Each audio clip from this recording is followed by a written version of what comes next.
Hola, iglesia, ¿cómo están? Uy, qué bárbaro. Bueno, omitamos eso. Pues yo estoy muy contento porque hoy es 1 de julio y bueno, ayer ganó México, no sé si lo sepan. A ver, a eso sí les emociona.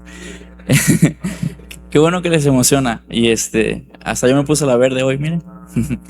Y miren, hoy vamos a hablar algo relacionado a eso, no tan relacionado, pero pues ganamos ayer un partido, ¿no? Algo pasajero, pero nos emocionó mucho. Y hoy, justamente si vieron los anuncios, ya saben de qué trata la prédica de hoy. Primera de Pedro, capítulo 1. Hoy iniciamos una nueva serie y pues es muy gratificante poder iniciar la segunda parte del año con esta enseñanza de Primera de Pedro. Quiero que pongan mucha atención porque vamos a empezar con un video en pantallas. Así que si el equipo de multimedia nos apoya, vamos a tener una breve introducción respecto a estas enseñanzas. Así que, adelante.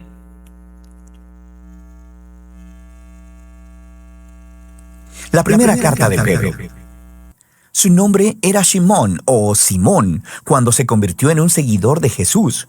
Él era parte del círculo cercano de los 12 discípulos. Cuando él confesó que Jesús era el Mesías, Jesús cambió su nombre a Kefas, que significa roca en arameo, que después fue traducido al griego como Petros o Pedro. Jesús prometió que él se convertiría en un líder entre los apóstoles para guiar a la comunidad mesiánica en Jerusalén durante sus primeros años. Y eso fue lo que sucedió. Recuerda los primeros capítulos del libro de Hechos. Eventualmente, sin embargo, Pedro fue llamado a llevar las buenas nuevas de Jesús más allá de las fronteras de Israel. Esta carta fue escrita cuando ya llevaba décadas en esa misión en el mundo romano más amplio. Descubrimos esto en la conclusión de su carta, que Pedro está en Roma, la que él llama Babilonia, y aprendemos que aunque Pedro dirigió el contenido de la carta, esta fue compuesta por un hombre llamado Silvano, que era un colaborador de Pedro. Esta era una carta circular enviada a varias comunidades de iglesias en la provincia romana de Asia Menor, que es la Turquía actual. Y Pedro supo que estos cristianos, en su mayoría no judíos, estaban siendo perseguidos. Ellos estaban enfrentando hostilidad y acoso de sus vecinos romanos y griegos, así que Pedro escribió para animarlos en medio de su sufrimiento. Y esto ayuda a explicar el diseño y los temas principales de la carta. Inicia con un saludo y continúa con una poética canción de alabanza a Dios que introduce los temas claves que se exploran en el cuerpo de la carta, donde primero afirma la nueva identidad de familia de estos cristianos perseguidos, lo que les ayudará a ver sus sufrimientos como una forma de testificar de Jesús. Y esto les enfoca su esperanza del futuro en el regreso de Jesús. Profundicemos y verás cómo todas estas piezas trabajan juntas. Así que Pedro inicia saludando a estas iglesias como el pueblo elegido de Dios que están exiliados alrededor del mundo. Ahora, Pedro deja claro a través de la carta que estos cristianos a los que está escribiendo son gentiles. Pero aquí, él los describe con frases del Antiguo Testamento que describen cómo Dios eligió al pueblo de Israel, la familia de Abraham, quien fue un exiliado y peregrino. Esta es una estrategia clave que Pedro repite a través de toda la carta. Él quiere que estos cristianos no judíos que estaban sufriendo vean que a través de Jesús ellos ahora pertenecen a la familia de Abraham. Así que ellos son exiliados peregrinos, al igual que Abraham. Son malentendidos, maltratados y buscan su verdadero hogar en la tierra prometida. Pedro continúa esta idea en la canción inicial. Él alaba a Dios por haber hecho que las personas nacieran de nuevo a una esperanza viva a través de la resurrección de Jesús en el poder del Espíritu. Dios está invitando a todas las personas a una nueva familia centrada alrededor de Jesús. Una familia a la que le ha sido dada una nueva identidad como hijos amados de Dios y que tiene una nueva esperanza, la de un mundo renacido por el amor de Dios cuando Jesús regrese como Rey. Y para las personas que tienen esta esperanza, el sufrimiento y la persecución son en realidad un extraño regalo, porque deshacen las falsas esperanzas y distracciones como un fuego purificador, y nos recuerdan nuestro verdadero hogar y nuestra verdadera esperanza. Así que, paradójicamente, las dificultades de la vida pueden en realidad profundizar nuestra fe, la hacen más genuina. A partir de ahí, Pedro pasa al cuerpo de la carta, pero va a explorar todas esas ideas a mayor profundidad. Así que él primero desarrolla el tema de la nueva identidad de familia del pueblo de Dios. Él toma aún más imágenes memorables del Antiguo Testamento sobre la familia de Israel y luego las aplica a estos cristianos gentiles. Entonces, como los israelitas que dejaron Egipto, ellos también deben ceñir sus lomos y dejar atrás su antigua manera de vivir mientras van camino a un nuevo futuro. De manera que ahora ellos son el pueblo santo de Dios, que están en camino a través del desierto. Son el pueblo del nuevo Éxodo, quienes han sido redimidos por la sangre de Jesús, quien es el Cordero definitivo de la Pascua. Son el pueblo del nuevo pacto, que tienen la palabra de Dios en lo profundo de ellos, restaurando sus corazones y renovando sus mentes. Son el nuevo templo, construido sobre el fundamento de Jesús mismo, y son el nuevo reino de sacerdotes, quienes sirven a Dios como sus representantes a las naciones. Ahora, al aplicar todas estas increíbles imágenes a estos cristianos gentiles perseguidos, Pedro está colocando su sufrimiento en una narrativa completamente nueva. Y esto nos lleva a la siguiente sección. Su persecución en realidad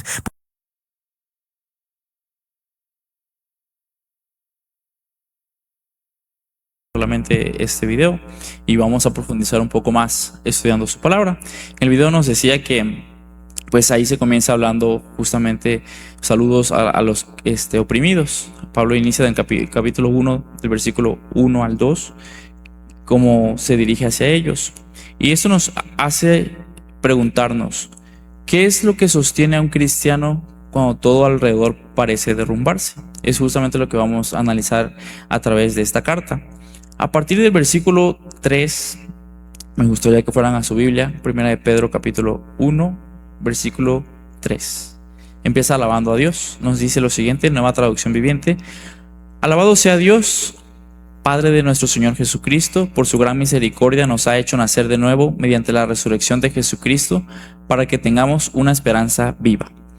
En ese versículo se responde a la pregunta que les he hecho. ¿Qué es lo que nos sostiene cuando todo a nuestro alrededor parece derrumbarse?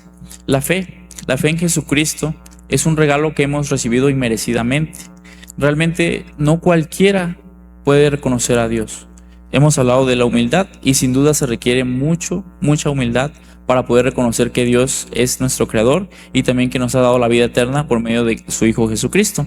La primera carta de Pedro fue escrita a creyentes que sufrían persecución. Probablemente ninguno de nosotros se encuentra en una situación literalmente igual, pero sí en situaciones tal vez adversas, y es justamente la fe lo que debe sostenernos, la fe en Jesucristo.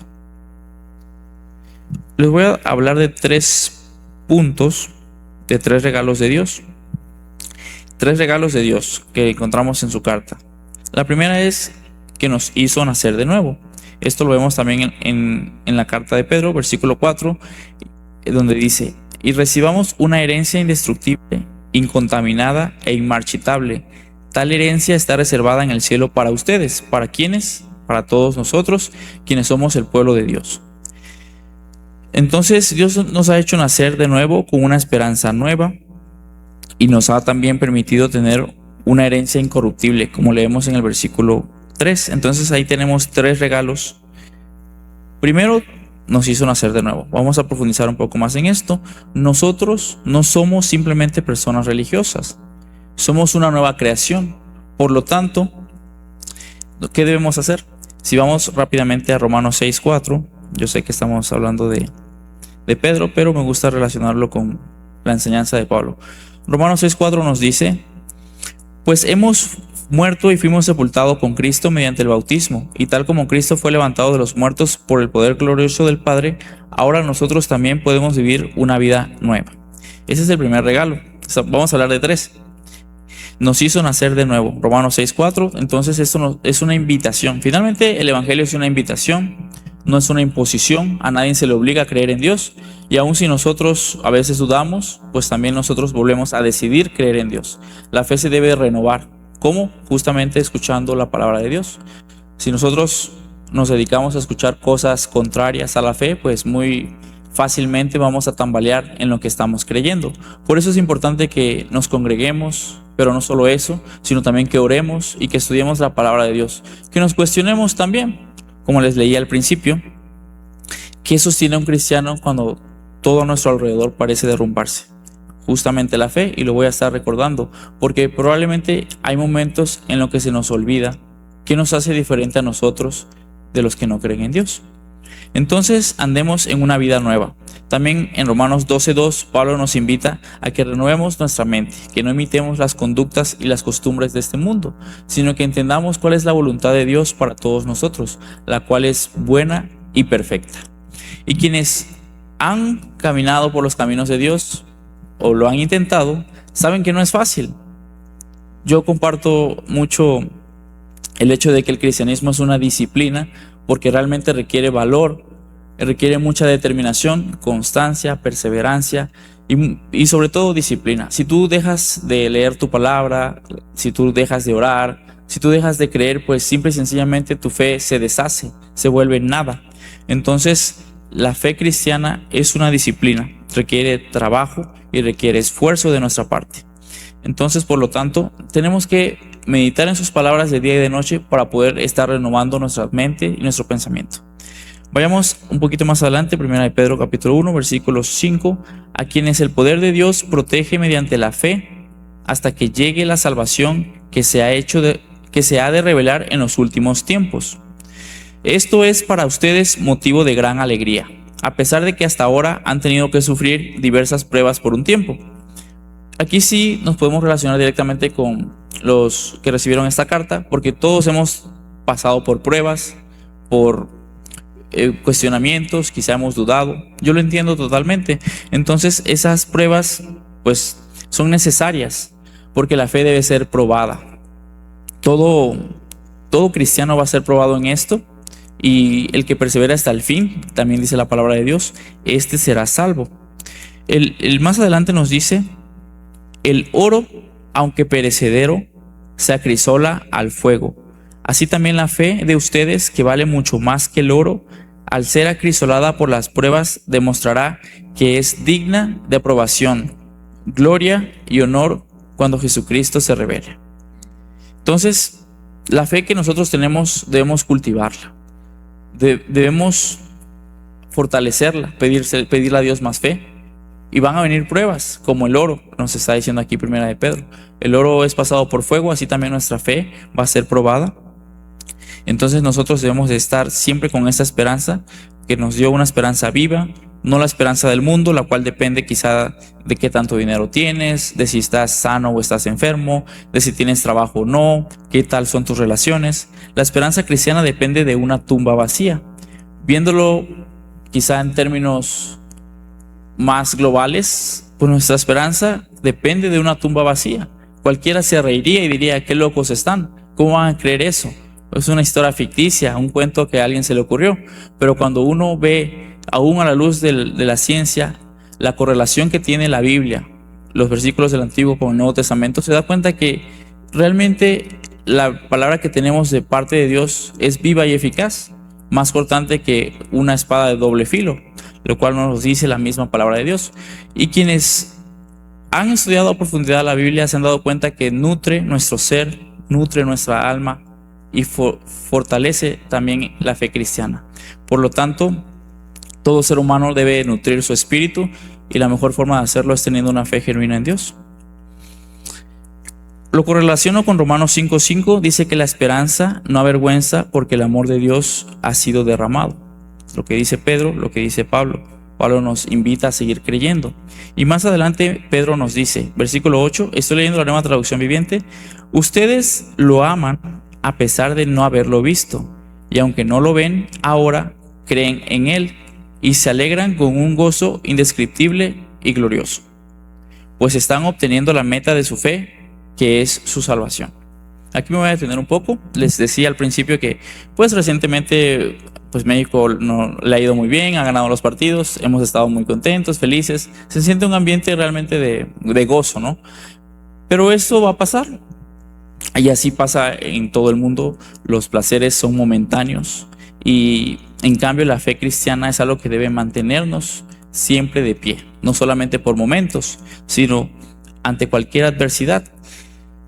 Nosotros estamos obteniendo esta meta, que es la salvación, nos dice el versículo 9. Entonces eso debe estar en nuestros corazones constantemente. Recordarlo, hoy lo estamos estudiando, pero debe ser un recordatorio diario para nuestro diario vivir, que somos salvos, ya no hay nada que podamos hacer para alcanzar el cielo, solo seguir creyendo. Miren, ahora voy a hacer una comparación de nosotros con los profetas. Bueno, no yo, sino Pedro, perdón. Vamos a leer lo que Pedro nos escribe. Versículo 10. Los profetas que anunciaron la gracia reservada para ustedes estudiaron y observaron esta salvación. Querían descubrir a qué tiempo y a cuáles circunstancias se refería el Espíritu de Cristo que estaba en ellos, cuando testificó de antemano acerca de los sufrimientos de Cristo y de la gloria que vendría después de estos. A ellos se les reveló que no se estaban sirviendo a sí mismos, sino que les servían a ustedes. Hablaban de las cosas que ahora les han anunciado, los que les predicaron el evangelio por medio del Espíritu Santo, enviado del cielo. Aún los mismos ángeles anhelan contemplar esas cosas. Fíjense, esto desde antaño, pues está escrito las profecías que hoy nosotros estamos viviendo. La Biblia es el resultado de años de autores que dedicaron tiempo a escribir cartas, como Pablo, como Pedro, Juan, y todos ellos nos dejaron esta enseñanza para que nosotros podamos disfrutar de lo que Dios tiene para nosotros, una herencia incorruptible, leíamos al principio. Y tampoco quiero que olvidemos esto: nosotros somos herederos de una vida eterna, gloriosa y llena de gozo. Y esa herencia corruptible, pues al compararla con lo que pasa aquí en la tierra, pues en esa tierra todo se deteriora, las casas, los autos, aún nosotros mismos, nuestra belleza, nuestra juventud, nuestras fuerzas, se va mermando. Pero nuestra herencia jamás se marchitará. Lo relaciono con Romanos 8:17, y si somos hijos también somos coherederos. Entonces el cristiano no vive mirando lo que pierde, sino vive viendo lo que ya ganó en Cristo Jesús. Nuevamente, no es nuestro esfuerzo humano, sino es lo que Cristo hizo por nosotros y la fe que nosotros constantemente depositamos en ese sacrificio. Las pruebas van a refinar nuestra fe, como leíamos en 1 de Pedro del 1 al 6. Pedro dice que las pruebas son buenas, y si van a otras partes de la Biblia, verán que pues muchos hombres de la fe sufrieron pruebas. José como ejemplo, Job, David, todos pasaron por pruebas terribles, pero al final perseveraron en la fe y recibieron una recompensa que no se marchita. Entonces, ¿qué produce la prueba? Les pregunto a todos ustedes, ¿qué nos va a producir esta prueba? Si la estamos pasando mal, pues primero que nada debe producirnos una dependencia de parte de Dios. Reconocer que nosotros no podemos lograr nada, sino únicamente inclinándonos a Dios. Y esto también requiere humildad y un carácter fuerte. Si nosotros nos damos cuenta de que la prueba realmente fortalece nuestro acercamiento a Dios, pues daremos gloria a Dios. Y como dice también en otra parte de la Biblia, bienaventurados cuando halléis en diversas pruebas, pues la prueba de vuestra fe produce paciencia y todos los regalos que conlleva el obedecer a Dios bajo estas circunstancias. Romanos 5:3-5 nos dice: también nos alegramos al enfrentar pruebas y dificultades, porque sabemos que nos ayudan a desarrollar resistencia. Romanos 5 del 3 al 5, nueva traducción viviente. Entonces, si queremos ser más resistentes y fuertes, pues alegrémonos cuando estemos en una prueba y preguntémosle a Dios qué nos quiere enseñar durante ese periodo de prueba. La tribulación nos va a producir paciencia, un carácter probado y una esperanza más fuerte. Tanto Pedro como Pablo nos enseñan que el carácter de un cristiano debe de ser siempre fortalecido. Como decía Pedro, como el oro es acrisolado en el fuego, así nosotros seremos probados. Dios nunca va a desperdiciar el sufrimiento, sino siempre nos va a enseñar algo en medio de ese sufrimiento. Pero sigamos en la carta de Pedro, todavía nos falta mucho por estudiar del primer capítulo, y digamos que aquí hace un cambio un poquito dramático. Pedro nos está hablando de una salvación, pero ahora nos hace nuevamente una invitación o una exhortación. Nos dice: sean santos. ¿Por qué? Pues por lo que ya leímos. Ahora vamos a ver a qué nos manda Pedro.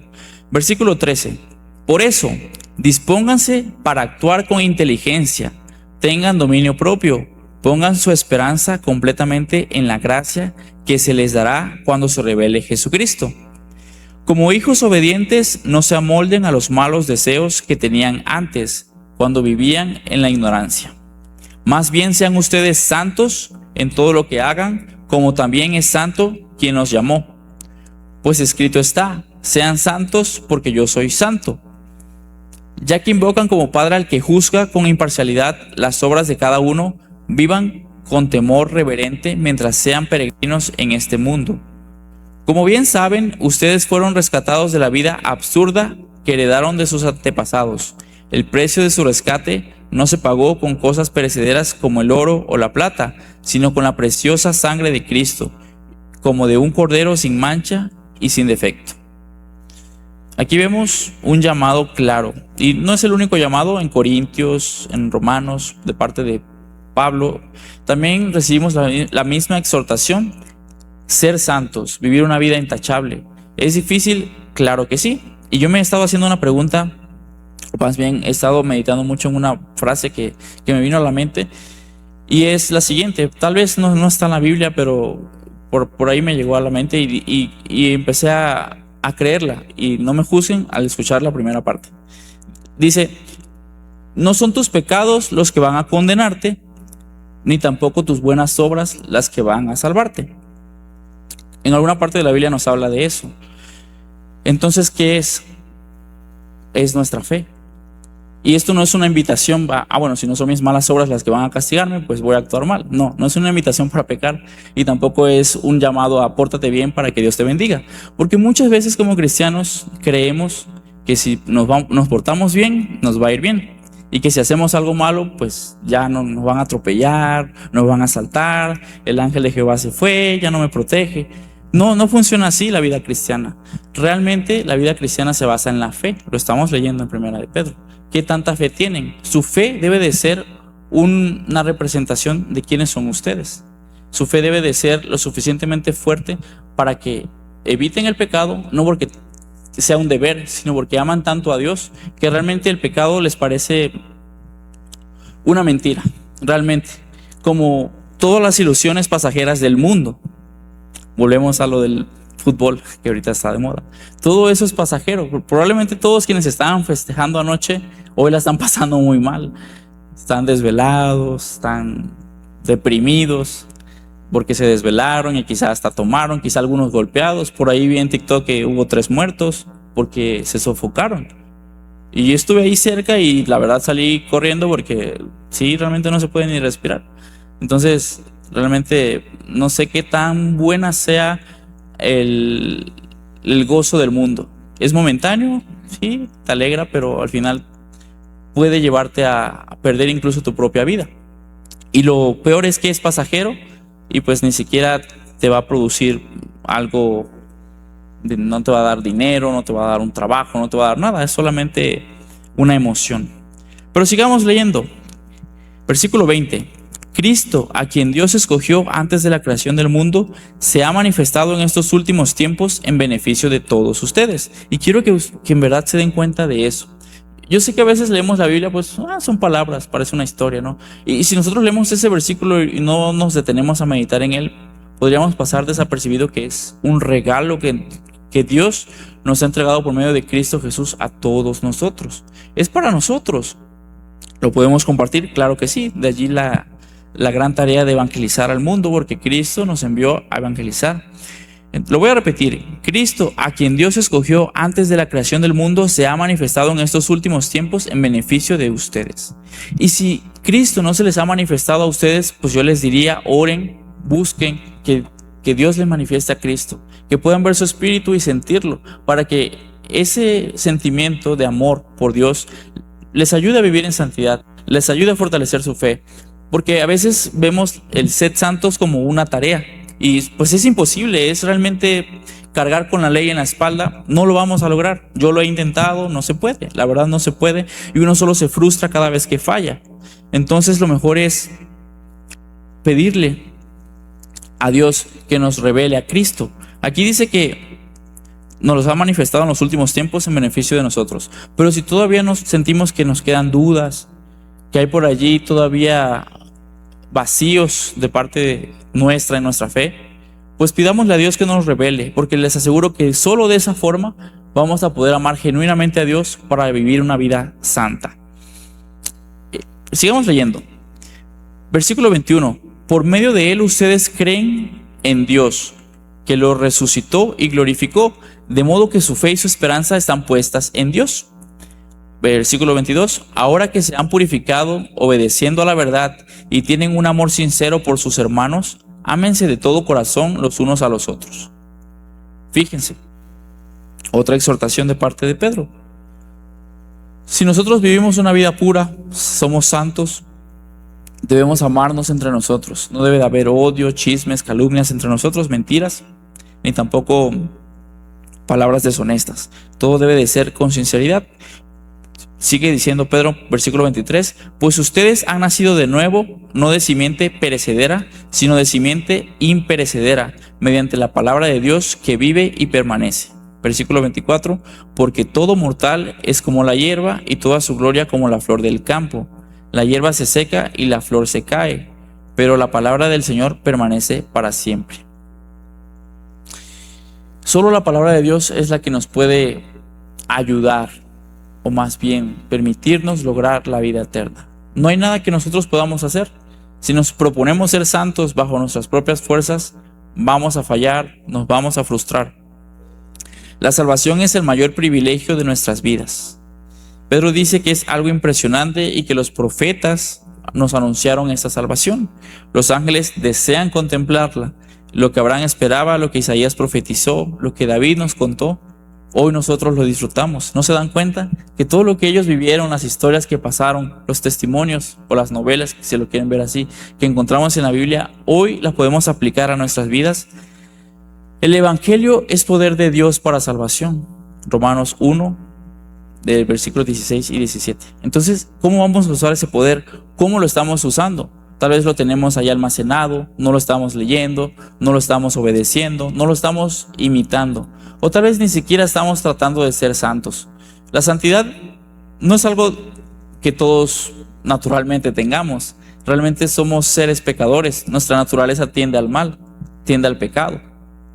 No tiende a ser santos. Entonces, como decía hace un momento, si la vida cristiana es una disciplina, pues el ser santos es el resultado. Y el resultado de ser santos no es el esfuerzo humano, es la fe y es el amor que nosotros podamos tener por la palabra de Dios. La esperanza nos va a producir santidad. Imagínense, todo este regalo, toda esta preparación de antaño, todo lo que les dije de David, de Abraham, de los profetas, fue una preparación para que nosotros lo disfrutemos. ¿Cómo lo vamos a disfrutar? ¿Cómo va a transformar nuestras vidas? Aquí Pedro, en la segunda parte donde nos invita a ser santos, habla de una responsabilidad. La gracia no produce que nos relajemos, produce una transformación en el corazón del cristiano. Sed santos porque yo soy santo. Eso también está en el Antiguo Testamento, en el Éxodo, y aquí en Pedro, y también en Romanos, en Corintios. La santidad no consiste únicamente en evitar pecados, porque les aseguro que si nos pasamos evitando pecados, no vamos a entender genuinamente la gracia de Dios y el amor de Él por nosotros. Únicamente vamos a vivir una vida quizás hasta frustrada, envidiando quizás a los que no conocen de Dios. En cambio, si buscamos parecernos a Cristo cada día más, como dice Romanos 6, del 12 al 14, el pecado ya no debe gobernarnos. Y lo voy a leer en la Nueva Traducción Viviente, Romanos 6, 12 al 13, para que igual lo tengamos en mente.